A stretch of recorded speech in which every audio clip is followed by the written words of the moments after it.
सभी को नमस्कार। यूट्यूब के इस चैनल पर महाभारत से संबद्ध मेरे अनेक वीडियोस उपलब्ध हैं। उनमें से एक वीडियो में जो हाल ही में प्रस्तुत किया गया, उसमें मैंने महाभारत में जरथुस्त्र का हरिमेधस के नाम से स्तवन इस विषय को लेकर बात की है। यद्यपि यह प्रश्नांकित है, वहाँ 2 दिन पहले ही मैंने एक और महाभारत संबंधी चर्चा की है, जिसमें मैंने महाभारत में मद्रकुत्सन अथवा ग्रीक देश वासियों की उपस्थिति इस विषय को लेकर चर्चा की है। इन दोनों ही चर्चाओं में मैंने आधार पंडित अथवा महापंडित वासुदेव शरण अग्रवाल के विवेचन को बनाया है। वासुदेव शरण अग्रवाल एक ऐसा नाम है जो कहीं न कहीं से उपस्थित हो ही जाता है। हम संस्कृत साहित्य पर बात कर रहे होते हैं, प्राचीन भारतीय संस्कृति पर बात कर रहे होते हैं, कला पर, पुरातत्व पर, मुद्रा शास्त्र पर, व्याकरण पर, पाणिनि पर यदि कोई चर्चा हम कर रहे होते हैं तो वासुदेव शरण अग्रवाल का नाम आ ही जाता है, उपस्थित हो ही जाता है। वासुदेव शरण अग्रवाल 20वीं शताब्दी के उन पंडितों में से हैं, भारतीय विद्या के उन विवेचकों में से हैं, जिनके संबंध में यह कहने का मन होता है कि ऐसा व्यक्ति न भूतो न भविष्यति, ऐसे व्यक्ति पहले भी नहीं हुए और आगे भी कदाचित ऐसे व्यक्ति नहीं होंगे। मैं यह भी कहता आ रहा हूं अपने अध्ययन के आधार पर दावे के साथ कि 19वीं और 20वीं शताब्दी, ये 2 शताब्दियां ऐसी हैं जिनमें भारत की धरती ने ऐसे पंडितों को जन्म दिया जिनके संबंध में कहा जा सकता है कि उनका कोई जोड़ ही नहीं है। वैसे पुरुष, वैसे महापुरुष पहले शायद नहीं हुए और आगे भी नहीं होंगे। शायद इसलिए लगा रहा हूं कि इक्के दुक्के उदाहरण तो मिल ही जाएंगे। सातवलेकर जी जैसा पुरुषार्थी पंडित, तारानाथ तर्क वाचस्पति जैसा पुरुषार्थी पंडित, 5000 साल के हमारे इतिहास में इतना लिखने वाला, इतना काम करने वाला व्यक्ति ढूंढना मुश्किल पड़ेगा। इसलिए ये महान समय है 19वीं और 20वीं शताब्दी का जो समय है संस्कृत विद्या का, उसमें अभूतपूर्व लोग हुए। मेरे पास तो सूची है 150 पंडितों की, जिनकी कोई तुलना ही नहीं, पूरी परंपरा में बेजोड़ वे हैं। वासुदेव शरण अग्रवाल उन्हीं के बीच एक रत्न है।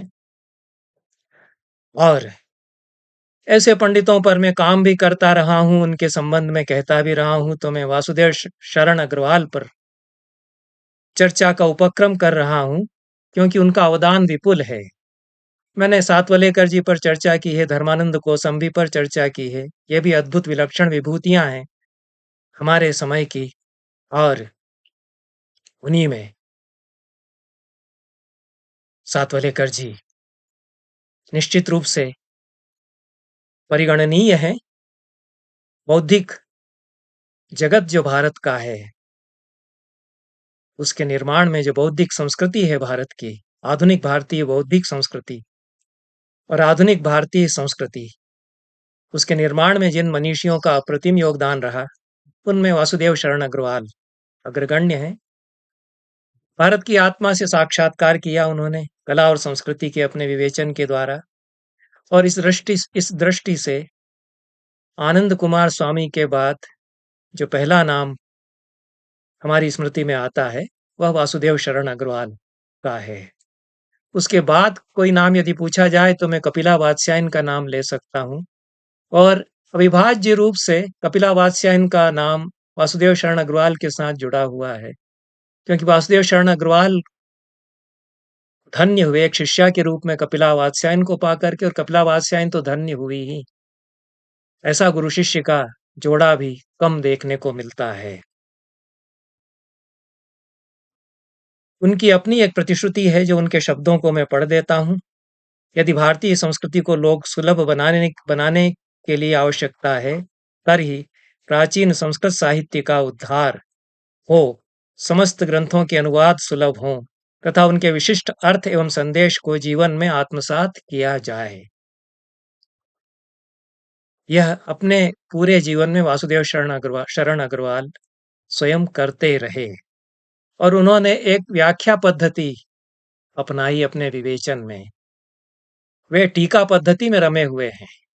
तो जिस ग्रंथ को वे उठाते हैं उसकी टीका वे स्वयं करते हैं, फिर उसका अध्ययन वे प्रस्तुत करते हैं। जितनी उनकी किताबें मेरे सामने हैं, उनमें संस्कृत साहित्य संबंधी उनकी जो किताबें हैं, पुस्तकें हैं, उनमें वे यह पद्धति अपनाते हैं। ये हमारे पुरखों की पद्धति है कि टीका होनी चाहिए।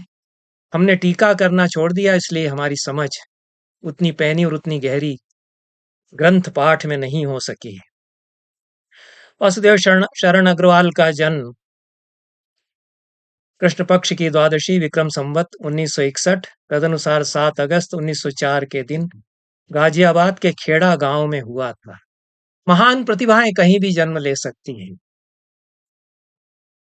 खानदान बड़ा होना, अभिजन होना आवश्यक बिल्कुल भी नहीं है। अंबेडकर तो कैसे परिवार में पैदा हुए, ऐसे कई उदाहरण गिनाए जा सकते हैं। बहुत छोटे से गांव में जिस परिवार में वासुदेव शरण अग्रवाल जैसी प्रतिभा ने जन्म लिया, उसमें तो विद्याध्ययन की भी कोई ऐसी परंपरा नहीं थी। उनके पितामह का नाम लाला छब्बा लाल था, पिता का नाम लाला गोपीनाथ था, माता का नाम खुरमा देवी था। पिता अवर अभियंता के पद पर कार्य करते थे, बाद में नौकरी छोड़ करके व्यापार करने लग गए। शास्त्र चिंतन की, विद्या व्यासंग की इस परिवार में कोई परंपरा नहीं थी। उनकी एक बहन थी माला, उनके अनुज कृष्ण मुरारी थे, जिनका स्वतंत्रता संग्राम में कुछ योगदान रहा। सक्रिय रुचि उनकी रही स्वतंत्रता संग्राम में।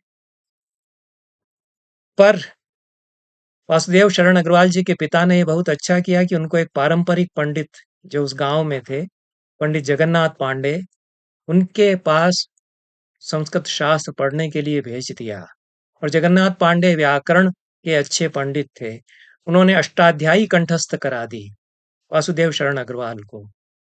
कैसे कोई बड़ा पंडित बनता है, यह हम इससे समझ सकते हैं।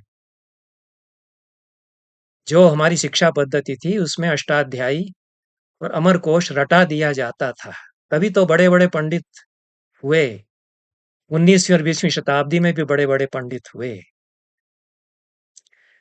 ये अष्टाध्यायी साथ में बनी रही वासुदेव शरण अग्रवाल के। और पिलावात्स्यन जिन्होंने बड़ा काम किया वासुदेव शरण अग्रवाल को लेकर के, और वासुदेव शरण अग्रवाल रचना संचयन बहुत मोटा खंड वासुदेव शरण अग्रवाल पर साहित्य अकादमी ने उनके द्वारा संपादित छापा, हिंदी में और अंग्रेजी में भी, सेलेक्ट राइटिंग्स ऑफ वासुदेव शरण अग्रवाल। यह बड़ा कार्य है कपिला वात्स्यायन का, जो उन्होंने अपने गुरु के प्रति अपनी श्रद्धा अर्पित करते हुए मनोयोग के साथ किया है।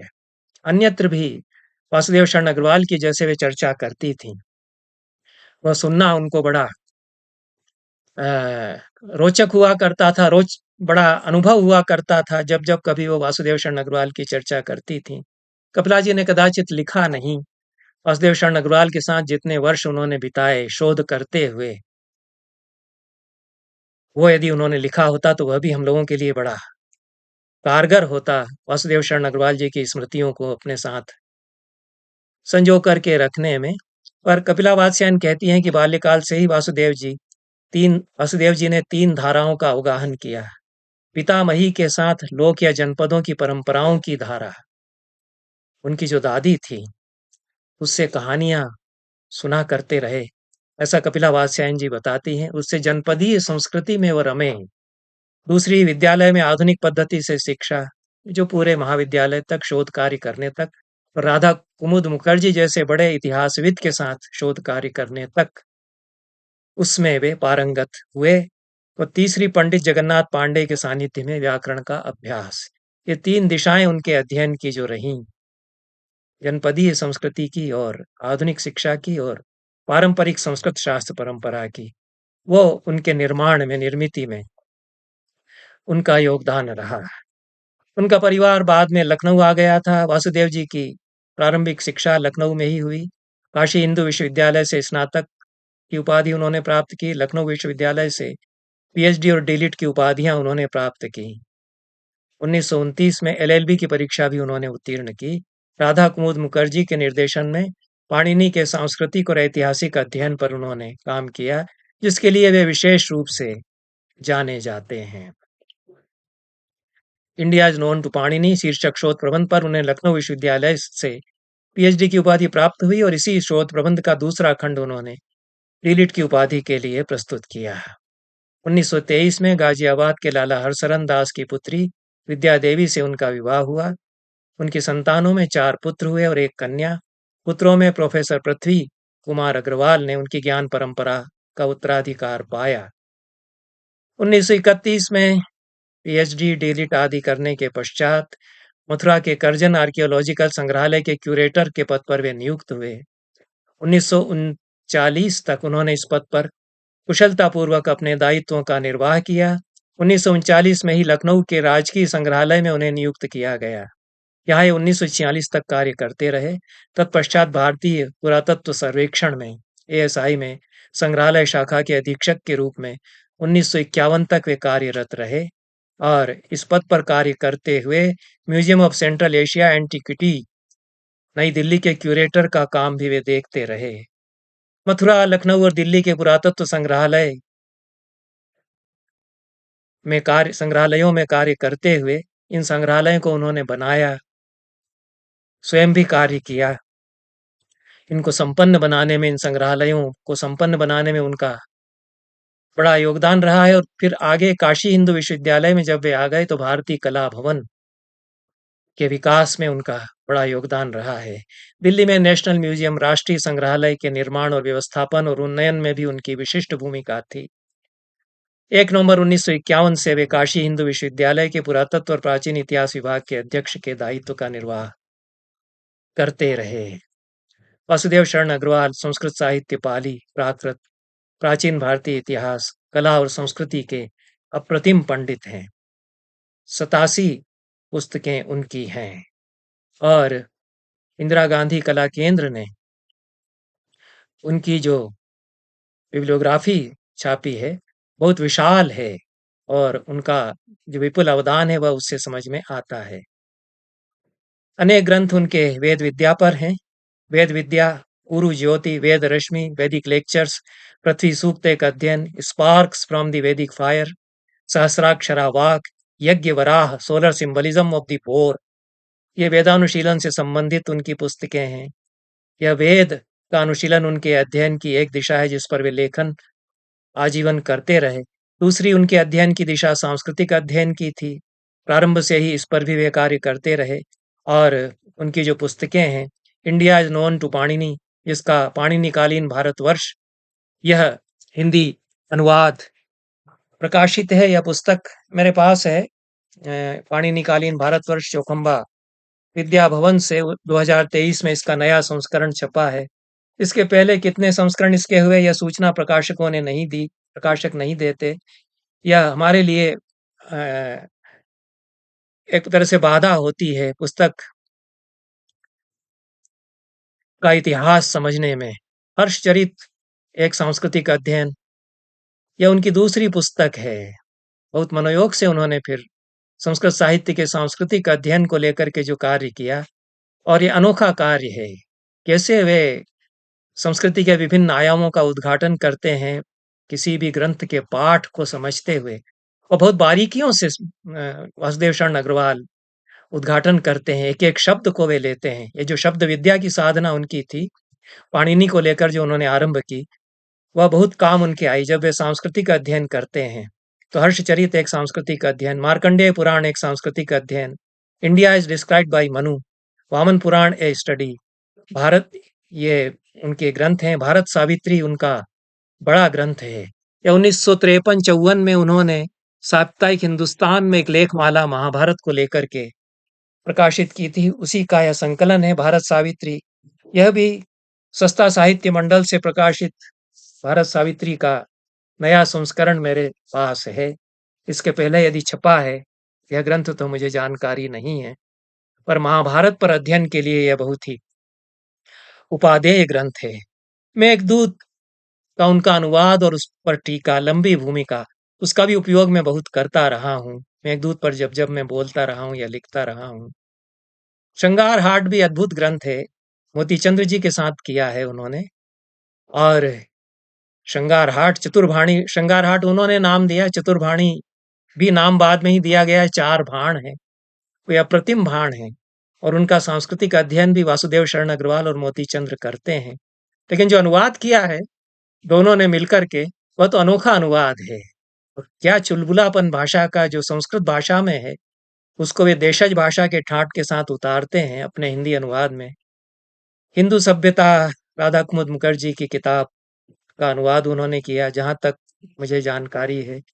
और भी भारत की एकता, पद्मावत, कला और संस्कृति, पद्मावत पर उनका काम है, कला और संस्कृति उनकी किताब है, उसका भी उपयोग मैं करता रहा हूँ। कल्पवृक्ष, वाग्धारा, लोक कला निबंधावली, ये उनके संस्कृति से संबंधित ग्रंथ हैं। यह दूसरी दिशा उनकी सांस्कृतिक अध्ययन की है। तीसरी दिशा उनके भारतीय कला, पुरातत्व और मुद्रा शास्त्र के अध्ययन की है और उसके तो वे विश्वविख्यात अध्येताओं में से माने ही जाते हैं।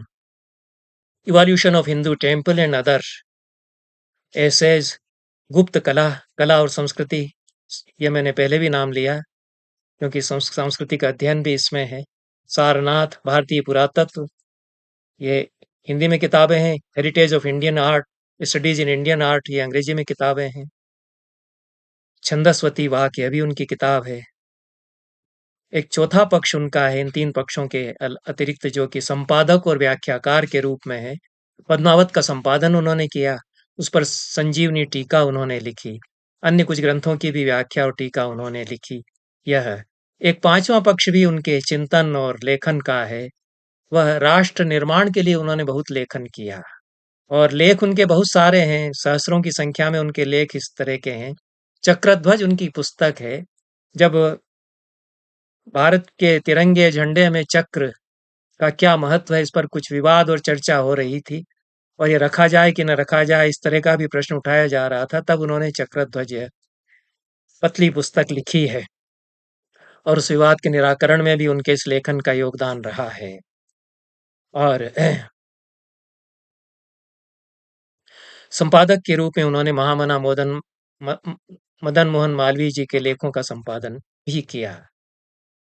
अग्रवाल जी ने प्राचीन ग्रंथों के सांस्कृतिक अध्ययन का ऐसा प्रतिदर्श या मॉडल प्रस्तुत किया, जिसका अनुवर्तन हमारे विश्वविद्यालयों में भाषा और साहित्य के और प्राचीन इतिहास और भारतीय संस्कृति के विभागों में जहाँ-जहाँ सांस्कृतिक अध्ययन होते हैं, वहाँ पिछले 50 वर्षों से, बल्कि और अधिक वर्षों से किया जाता रहा है। यदि नहीं किया जाता है तो चूक है वहाँ, क्योंकि वासुदेव शरण अग्रवाल ने जो सांस्कृतिक अध्ययन का एक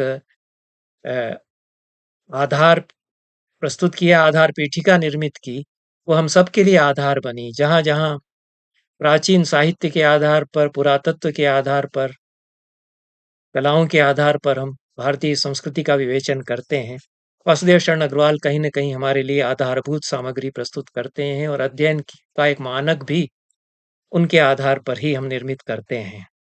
और बहुत दुर्लभ सिक्कों का संकलन उन्होंने जहाँ-जहाँ, जिन-जिन संग्रहालयों में रहे करवाया और उन पर विवेचन भी उन्होंने किया। मुद्रा शास्त्र के भी वे प्रामाणिक अध्येताओं में माने जाते रहे हैं। वासुदेव शरण अग्रवाल का जो संपूर्ण विवेचन है, उसकी जितनी विशेषता मेरे समझ में आई कि वे धर्म के व्याख्याकार हैं। और सारा जो उनका विवेचन है, चाहे वे संस्कृति का विवेचन करें, कलाओं का विवेचन करें, पुरातत्व का विवेचन करें, संस्कृत साहित्य का विवेचन करें, सभी में वे धर्म से जुड़कर के विवेचन करते हैं और धर्म से उस अपने अध्ययन को जोड़ते हुए उसमें वे अध्यात्म का संचार करते हैं। वे अपने अध्ययन अनुसंधान को धर्म से जोड़ते हैं, धर्म को अध्यात्म से जोड़ते हैं, इतिहास को संस्कृति से जोड़ते हैं, संस्कृति को धर्म से जोड़ते हैं, धर्म को परंपराओं से जोड़ते हैं, परंपराओं को वे अपनी धरती से जोड़ते हैं, देशज संस्कृति से जोड़ते हैं और इस सब सारे विवेचन को वे कहीं न कहीं अध्यात्म से जोड़ते हैं और जितना ही गवेषणापूर्ण उनका लेखन है, उतना ही नवीन तथ्यों से चमत्कृत करता है और उतना ही विश्व मानवता के लिए संदेश भी वह देता चलता है। अपने विवेचन के द्वारा अग्रवाल जी ने भारतीय संस्कृति के विविध प्रस्थानों के बीच सुदृढ़ सेतुओं का निर्माण किया।